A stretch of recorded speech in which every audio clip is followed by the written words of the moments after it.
and welcome to Tech Initializer. Today we are talking about the skill that separates the coders from architects. Let's be honest, AI can write code now. You can ask it for a function and it gives it to you. But AI cannot design systems. It cannot weigh the trade-offs between cost and latency. It cannot decide if your architecture will survive a Black Friday traffic spike. That is system design. It is a strategy behind the code. And today we are going to learn it. Every time you stream a movie in 4K without buffering or buy a product on Amazon and get a confirmation email instantly, you are witnessing a miracle of engineering. Welcome to System Design 101. To the user, apps like Instagram or Netflix are just a screen with buttons. That's the tip of the iceberg. But beneath the surface, like a massive coordinated dance of servers, data, and networks. This hidden world is what we call system design. So, what is it? Simply put, system design is the process of defining the architecture to meet specific goals. We balance two things. One is functional requirements, the other is the non-functional requirements. So, what are functional requirements? So, they are like what the app does, define specific behaviors and functions.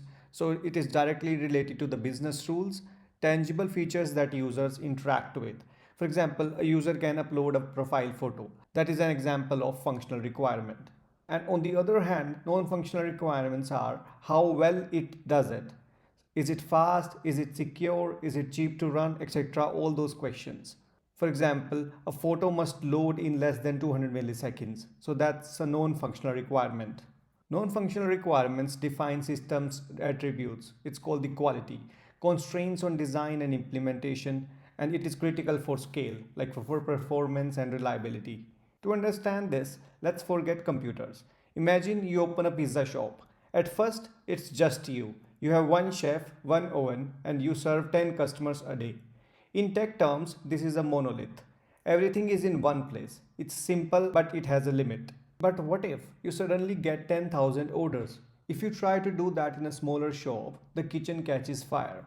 You need to scale. You build a factory, you hire 100 chefs, you get a manager to direct orders, you buy huge walk-in freezers. So this is called a distributed system. So the kitchen is your backend, the freezer is your database, the manager is your load balancer. Your scale increases from 10 to 10,000 customers. So we call it as scalability in system design. Freezer capacity can be treated as a database component.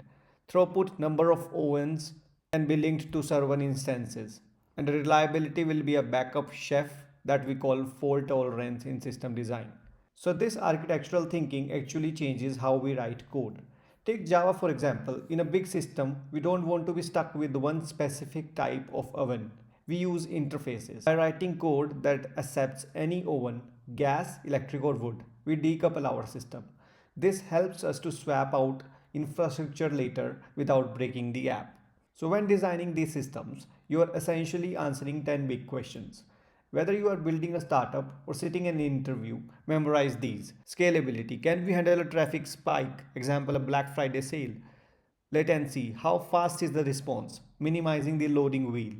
Third will be the communication. Whether it is a synchronous call or an asynchronous call. Fourth is data management. SQL versus NoSQL. Structured tables or you have flexible documents you want to work with.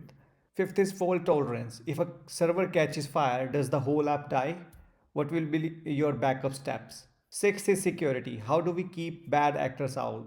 So we will use authentication, encryption, etc. Seventh is maintainability. Is the code clean and easy for new devs to understand? The eighth will be the cost. Are we spending 10,000 to earn 5,000? That's a bad design, right? So you need to consider the cost. Ninth will be the observability. Do we get alerts when things break? So logs and metrics will help us in getting the observability in the right place.